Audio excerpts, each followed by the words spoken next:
First story. My entitled aunt demands I give up my baby because her daughter lost hers, saying I owe it to her since she raised me when my mom died. She claims her daughter deserves the baby more because I'm not married and can't raise kids properly like them, with their high religious faith.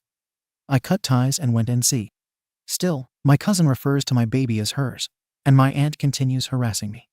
I 24F am currently 24 weeks pregnant with a girl. Although she was an unexpected surprise, my partner 24M and I are ecstatic and look forward to parenthood. I lost my mama when I was young, so we are planning to name this baby after her. Most of my family and friends have been really supportive of me and my pregnancy as I enter this new stage of life. However, my cousin and my aunt, who acted or at least tried to as a mother figure, and a female role model to me and my sister since my mother's passing, have been causing issues. My cousin 31F has been struggling with infertility for about 5 years now and has witnessed its ups and downs. Me, my sister, and all of our family members have been trying our best to be sensitive to her circumstances and have been supporting her through the process. She had a miscarriage 5 years ago and was diagnosed with having a diminished ovarian reserve 2 years ago, meaning that her egg quantity and quality are considerably lower compared to other women her age. She immediately started the IVF process, and after 2 rounds, she miraculously got pregnant in late 2022. She had complications with the pregnancy, including preeclampsia, and went into labor at 30+2 weeks in the summer. Unfortunately, her baby girl was very weak at birth and died hours after she was born. Everything my cousin has struggled with over the past 5 years hit her hard, and she suffered from extreme depression for months afterwards. She has refused to seek therapy, which we believe would be beneficial to her state, apart from a couple of appointments initially because she says she feels misunderstood and anger towards the professionals trying to make her feel better. She still desperately wants a baby, but refuses to seek treatments again due to trauma and a lack of hope. I hope this context helps y'all understand the situation I'm going to talk about and, if applicable, provide any advice to help us guide our cousin to some sense of recovery. After finding out about my pregnancy, I announced it to my family and friends in February. I made sure to text or tell my cousin individually before she heard about my pregnancy elsewhere, so she could initially process the news herself privately. According to my other cousins and aunt, she did not take the news well and went into a rage. When I saw her afterwards, she was more reserved and rather cold. A week later, she said she wanted to hang out and have a private one-to-one chat, which I agreed to. We talked over ice cream and went back to her and her husband's home. She showed me her baby stuff, which had been untouched for months since her loss. She told me she saw so much of the baby she lost last year in my own baby, and how God brought my baby into our lives for a special reason. She asked me if I'd be willing to allow her to adopt this baby into her home to be raised by her and her husband. I refused. She asked why, for a lack of a better and stronger response in the moment. I said that both me and my partner wanted to care for our child, that I was sorry for her loss, and that I was sure a miracle would come her way. She blew up at me and called me a bunch of names. I knew she was struggling and very traumatized, so I tried not to let her words of the moment get to me. She said how me and my partner didn't deserve our baby because we weren't married, yet we are engaged and planning the wedding for next year, and how she and her husband could provide our baby with a better and more stable life as more deserving and respectable parents. She then kicked me out. My aunt later texted and called me, trying to reason with me for my refusal. She said I should give my baby to her daughter. She emphasized that I would still get to see her as she would be within the family, and that I could have more kids later on as I was still young. She said that babies were more than fun little humans, and that, based on her experience nurturing me, I wasn't ready yet. She continued with this pressure and guilt trip. She apparently gave out my number to her other relatives and friends at church.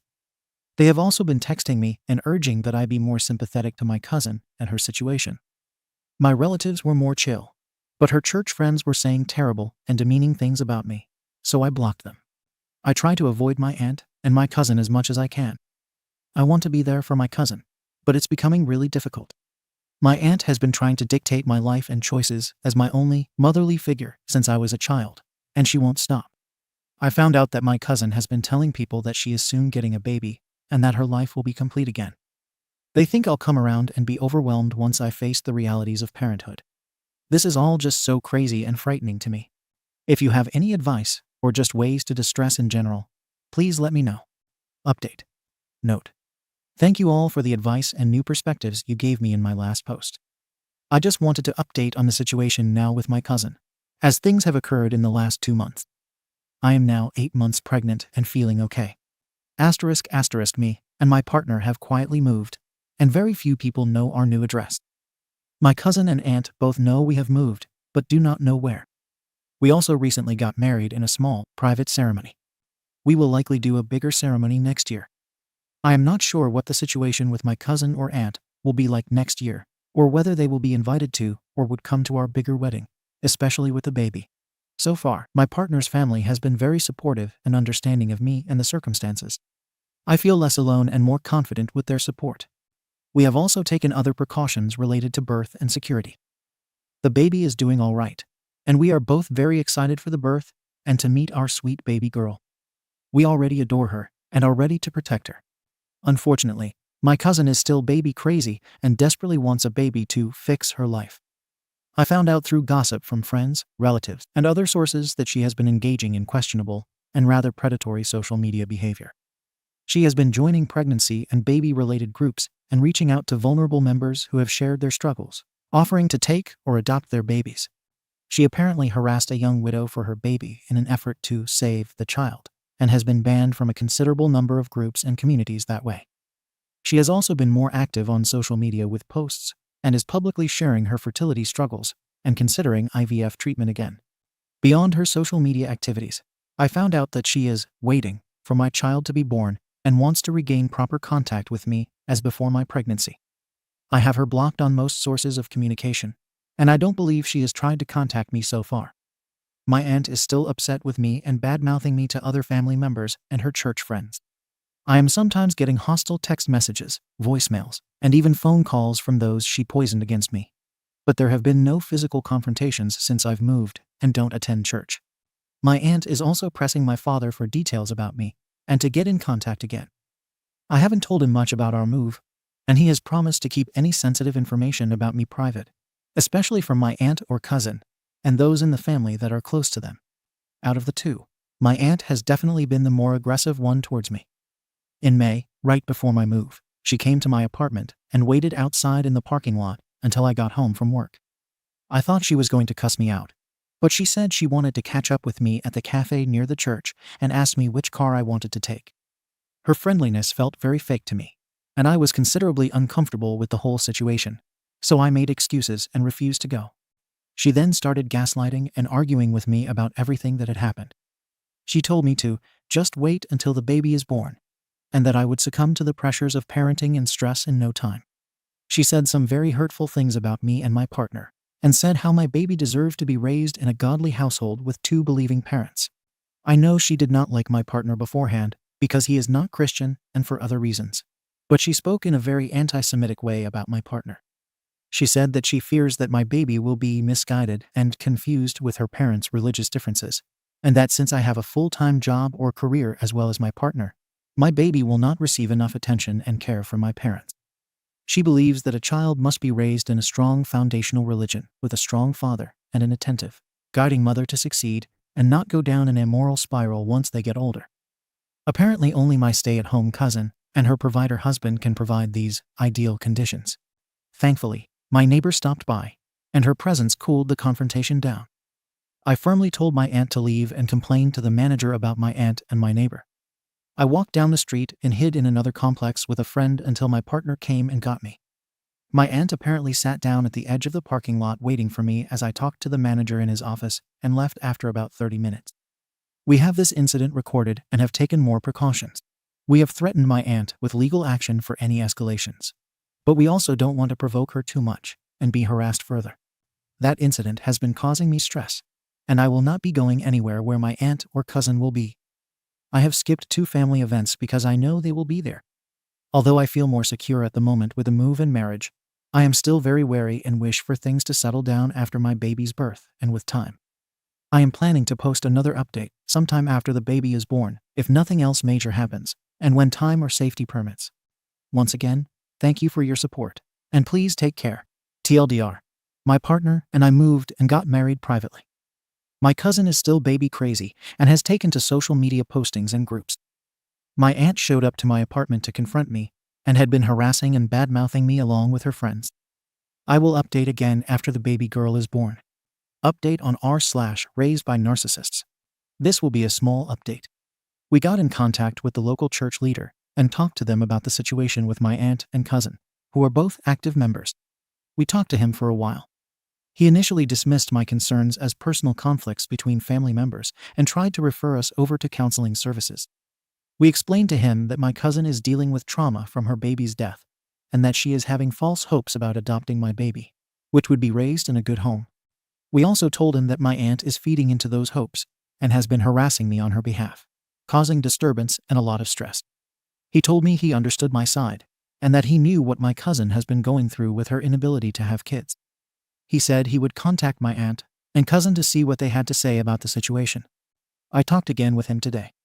He said that my aunt and cousin would like to speak with me and that they were concerned that I stopped communicating with them, especially since I moved away. I explained to him that their behavior regarding my baby influenced me to do those things and pressed him on what they said. He said that my cousin had talked with a church therapist and was looking into adoption to start a family because her IVF treatments were likely not going to produce a child with her condition. I emphasized to him that I was not giving up my baby and that my cousin had been thinking so. He said that he understood that and started asking me for personal details on how I was doing now. He was again trying to set up a meeting between us and my aunt or cousin and referring us to services. I told him I was not comfortable with that at the moment, and he told me to at least call my cousin once. He said he would meet with my aunt on Sunday since I was too scared to do it on my own. Our call ended after that. I'll comment on any updates on what he says in the coming days under this post. Edit. I am not satisfied with his response and do not like that he is putting pressure on me to reconnect with my aunt and cousin. He says he understands my concerns, but I think he is being rather dismissive of them and trying to force us to resolve our issues. My partner and I thought it was worth a shot to reach out to him because he has influence and religious authority over my aunt or cousin. I'll see what he says on the next phone call and what I can do to make him care more. Second story. OP's stepdad sawed her, and her delusional mom took her husband's side, kicked OP out, and alienated her siblings from her. I 17F used to have a great relationship with my stepdad 36M. Out of all four of my parents' mom, dad, stepmom, and stepdad, we were the closest. We hardly argued, and he helped me a lot with my depression and other family issues. However, at the beginning of this year, I woke up on the couch I had been sleeping there because my room was in the basement, and it was cold to him touching my private area with my pants down and his thing in my hand. At first, he didn't notice I was awake because I was frozen in shock and fear. How could someone who I've known almost my whole life, and who has always been there for me, do something like this? When he noticed I was awake, I was finally able to speak and told him to go away, which he did. I stayed frozen on the couch until about an hour after he left for work. I didn't say a word of this to anyone in my family. I felt ashamed and didn't fully understand what was happening. I also didn't think they'd believe me because he is always so kind and caring to everyone. I have a habit of being able to push trauma down and snap back into things quickly. Probably because I was always forced to not be negative, lest I be called sensitive or dramatic, among other things. Once I processed everything, I came to the conclusion that it probably happened because I looked like my mother, and they were no longer intimate due to my mother's wishes. It does not excuse what he did, but it's what I think the reason is, which is another reason I didn't speak up to my family because I have 2 half-sisters, and I didn't want to hurt them by breaking up the family. I assumed that he wouldn't do it now that he'd been caught, lest I actually go forward with it, and I don't think he would do that to the girls. I did, however, confide in 2 of my friends, M19F and a 17M, with the promise they wouldn't say anything to the police or anyone. They agreed, but one of them, I believe it was A, though he won't admit it, did, and CPS was called. I at first told them it was false because of the reasons above, but they ended up getting M's phone because I accidentally mentioned her when I was talking to the worker, and we had messaged about the incident. I ended up asking M and her fiancé to pick me up, and I ended up staying at a different friend's house for the night and telling my mother what happened via text. The next day, my dad came and picked me up, and I told him the story, and again to him and my mother.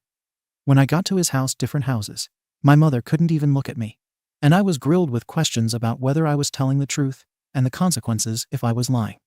I learned growing up not to cry in front of my dad, which led to me apparently sounding like a robot when speaking of what happened. Fast forward a while, and nothing can be done because there is no proof, and my word is against his. My mother refused to speak to me and gave me and my stepsister, the stepmom's kid, 2 hours to get as much out of my room as possible, or she'd throw it all away. I bought a lot of things, which totaled over $1,000. All the stress of this really took a toll on me. But I had to keep a happy smile, because I didn't know what else to do, as I feared showing emotions at home an issue. I may delve into another time. My oldest of my 2 younger sisters, 13F, was told of my allegations against her dad by my mom, which made her upset rightfully. It's her dad, and also made her won't speak to me, which also hurts me a lot, as I love my sisters and my family so much. My mother yesterday asked me how a school program was going, and I responded that I really did miss her. Despite how much she hurt me, she's still my mom. After that, it was back to silence, only occasionally informing me of bills, insurance, or appointments. My mind is all jumbled, and I don't know if I will ever be able to truly forgive her, since I feel so hurt and betrayed, even though this was a possibility I knew might happen. I don't know if I can fix my relationship with my 13-year-old sister, as I believe she blocked me, and I don't know what to do about my other little sister. My brother 19M has lived mostly at my dad's house since before this and speaks to me, but we weren't really that close before this, so he probably just doesn't know what to think, but at least he speaks to me. I'm just tired, hurt, and stressed. I've thought of ending it many times over the course of a month, and have tried once, but chickened out as I got a text from a close friend who figured out what I was planning and talked me out of it. I don't know if anyone will read this. I really just wanted to vent and maybe get some unfiltered and unbiased advice and/or opinions. My stepdad sawed me when I was asleep. My mother didn't believe me. I told one of my half-sisters, and I was kicked out and had little to no contact with them. Update 1. Less of an update and more of an add-on, because I got a lot of comments about CPS and stuff. The police and CPS were already involved. I gave my statement and stuff, but there's no evidence because the only cameras we have in the house don't face that direction. It's my word against his, and unfortunately, my word is not enough for the law, which is even more disappointing for most of my family. I'm on waiting lists for counseling right now, and have some support from my friends around the US, one of whom I'll be moving in with in a year or 2. Third story. My neglectful therapist mom and the whole family, who abused me and excluded me from all family events for being autistic, ditched my wedding.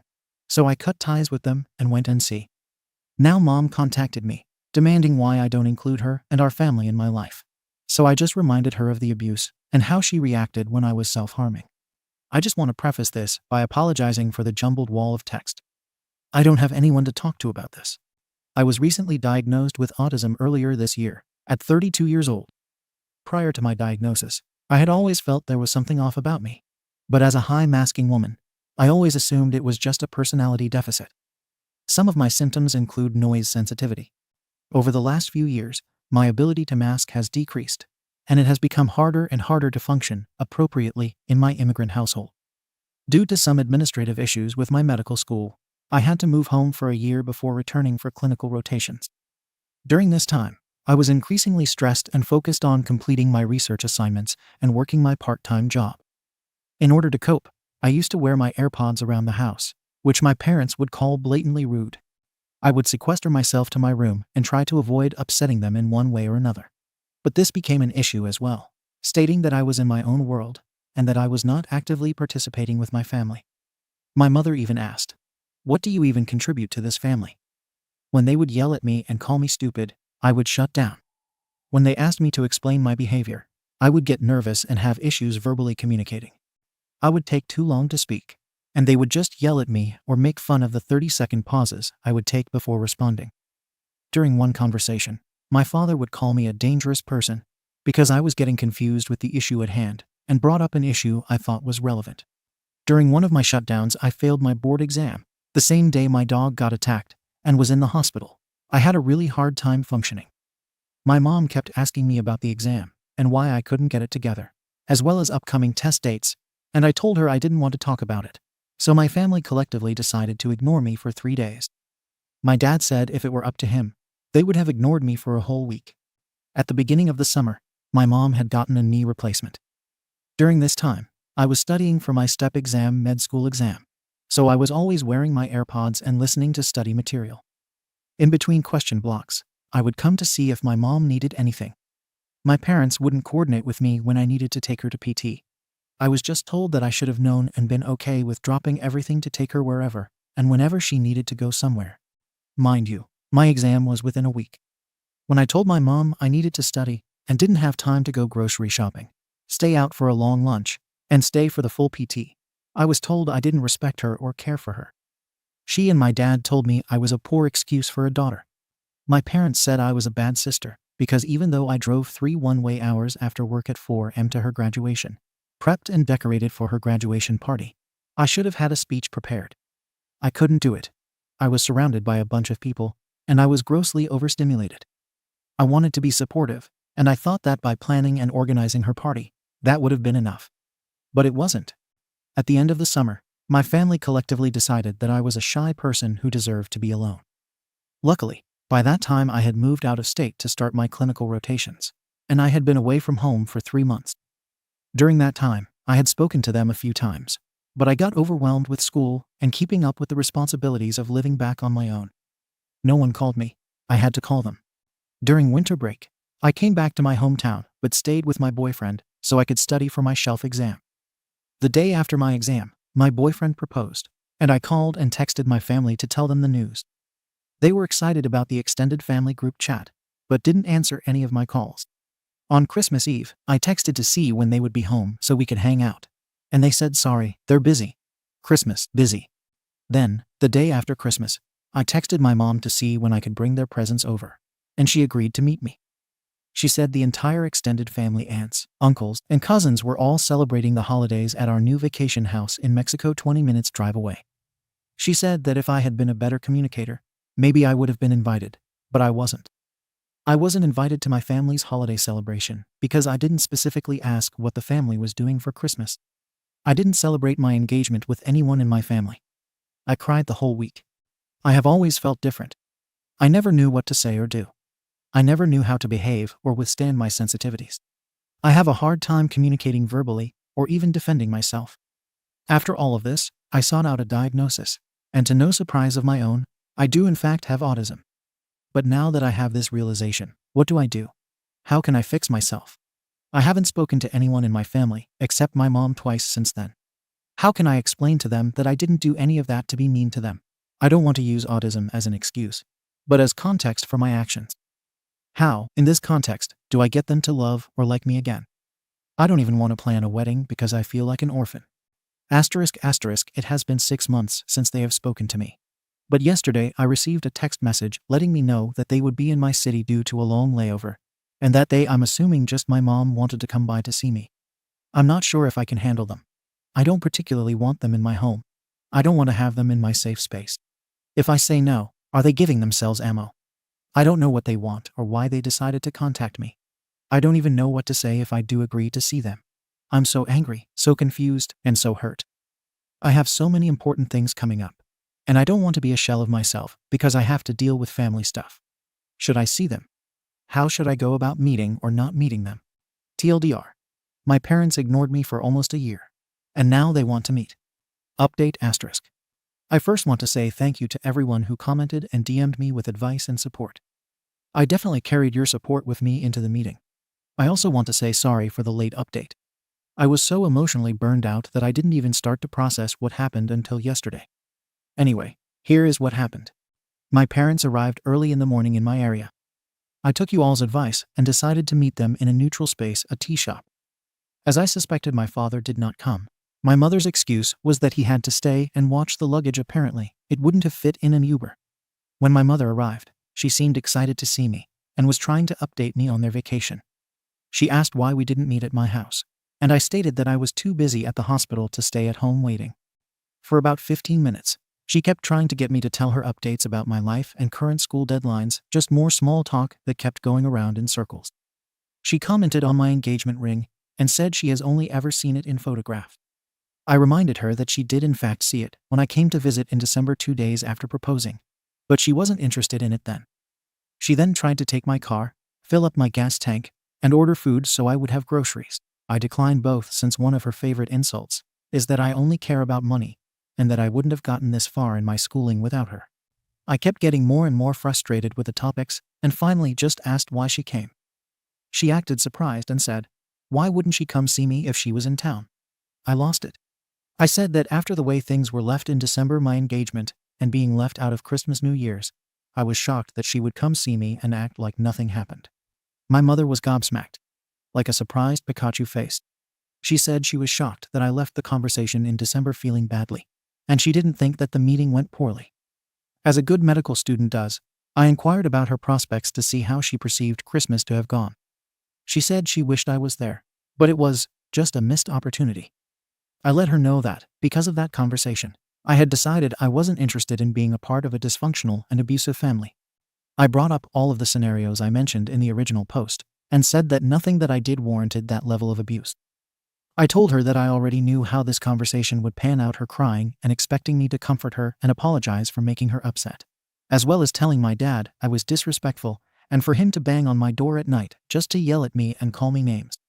I told her that if she is going to continue to act surprised, she can just call her Uber and leave. I told her that all of the verbal abuse and name-calling I no longer wanted to participate in. I gave her all the examples of how she co-signed the abuse, and she had nothing to say. She then tried to take all of the negative statements she has made and correct them, saying I'm not stupid and that I'm family-oriented, but she only applied it to my cousins, not my parents or sister. I asked her if she had taken the time to understand my diagnosis, and she said, well, I looked a little into neurodivergence, but not autism specifically. A little background here. My mother is also a counselor and therapist, so she didn't take the time to better understand me or my struggles. Asterisk. I brought up how she said I was a bad daughter, and that I have missed so many opportunities to be a good daughter. And just like I missed opportunities, so did you. I let her know that when I was struggling with my mental health and was dealing with self-harming ideation a few years ago, I had in fact attempted to auto-delete. Although she knew my whole family knew that I was self-harming, she never checked in on my mental health, instead asking me why I never inquired about her new job and her recent move. Her response has actually messed with my brain, my heart, my soul, and my sense of importance to anyone. She said, oh yeah, I need a pass on that year. There were a lot of things going on. I paused and said, I'm going to say back to you what you just said. I tried to kill myself, and you said you needed a pass in 2018 because you had a lot going on. She doubled down, then said, oops, am I talking too much? I realized in that moment that I wasn't going to reach her. Ever. I told her I tried to kill myself and I needed her, and she said she needed a pass for not being there. She was so delusional and ignorant of the entire fallout. I don't think she could even process. There was a serious cognitive dissonance that didn't allow her to be honest about the situation. She then apologized for causing so much harm and suffering, and said she was seeing a therapist and was going to do the work.